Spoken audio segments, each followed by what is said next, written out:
Educação e cultura. Como eu estava colocando, São Paulo está ali, 9º, 10º lugar, índice de desempenho de educação. A gente está com índice de analfabetismo no estado de 5%.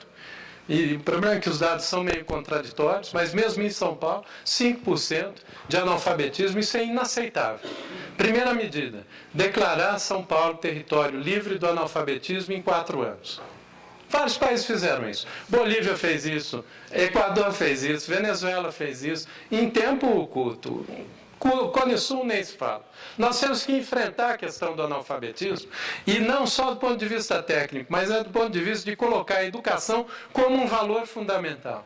É uma mobilização. Como esse Estado é incapaz de resolver a questão do analfabetismo, que está em 5% no Estado. Nós temos que enfrentar e fazer um mutirão e resolver esse problema, como também trabalhar na questão da leitura, do letramento, que está se perdendo.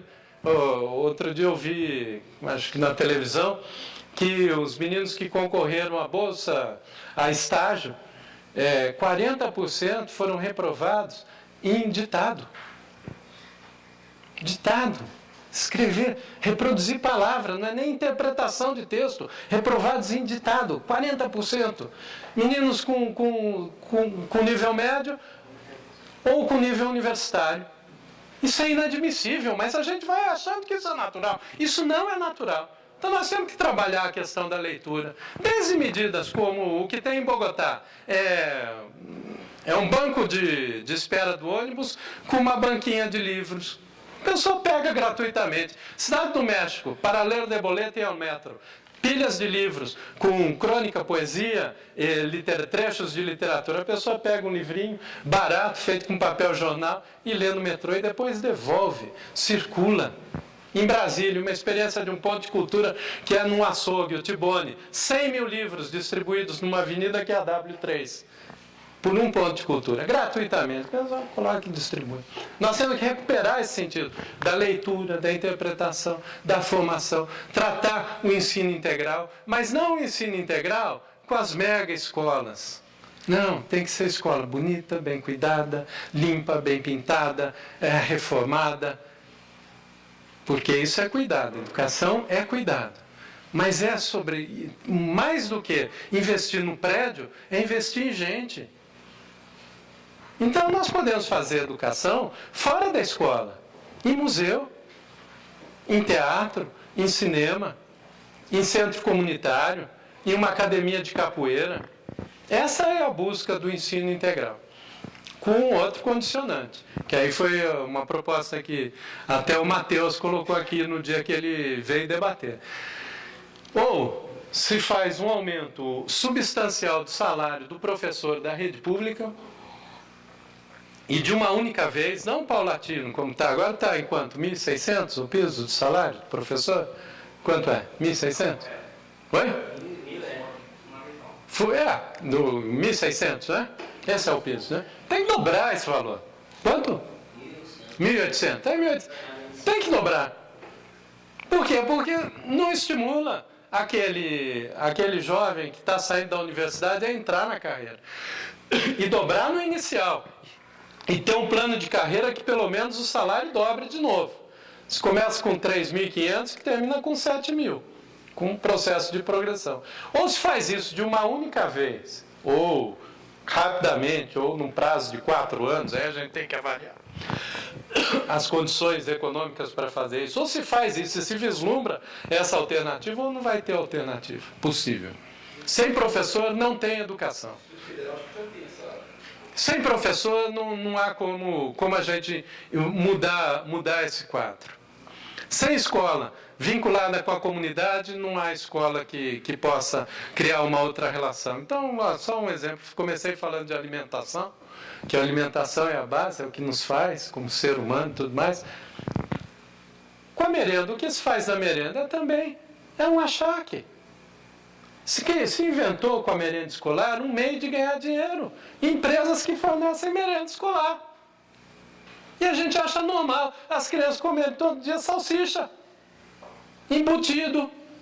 E não um alimento natural que devia ser produzido na comunidade. Quem devia ser contratado para ser cozinheiro é a mãe daquele menino, o pai daquele menino.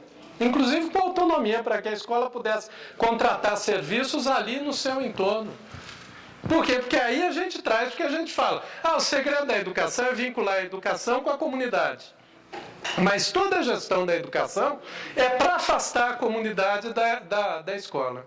Então a gente tem que trazer inclusive na geração de renda localizada.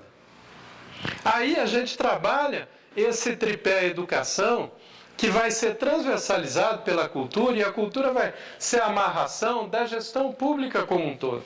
Há que trabalhar uma nova atitude. O que houve no Guarujá agora, barbárie absoluta. Isso é pré-nazismo, isso é pré-barbárie. Alguém difamar uma pessoa, soltar um boato, e as pessoas saírem espancando a pessoa até matar. Mas isso não é uma atitude só. A gente está vendo gente, às vezes próximas da gente, defendendo o que houve com aquele menino no Rio de Janeiro, quando prenderam pelo pescoço num poste. Né? E as pessoas até se justificam. Dizem que é por causa da falta de ação da polícia, até inventam um argumento para justificar a bestialidade humana. Ou nós trabalhamos nesse sentido da formação humana, nós trabalhamos nesse sentido da busca de uma emancipação, do respeito ao próximo, de construção de uma cultura de paz. E isso tem que estar transversalizado em todas as nossas ações, desde lá, tratar da água, do vazamento de água num cano escondido, afundado numa periferia da cidade, desde o tratar bem, com respeito, uma pessoa que usa o metrô, como no caso desse exemplo do metrô do Capão Redondo, da linha Lilás, que até hoje todas aquelas pessoas pobres, trabalhadoras, elas são obrigadas a pagar por um serviço pela metade, mas pagam o preço cheio dele, e elas acham até que isso é normal.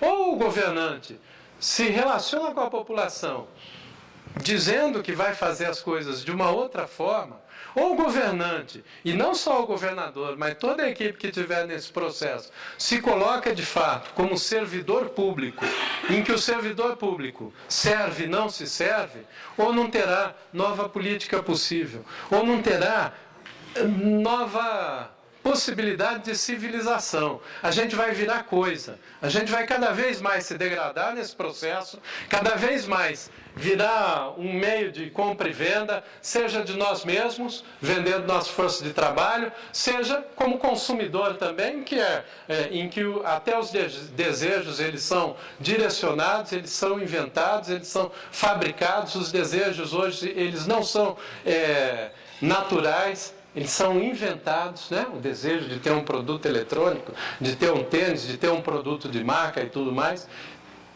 E isso vai ser a nossa desumanização completa.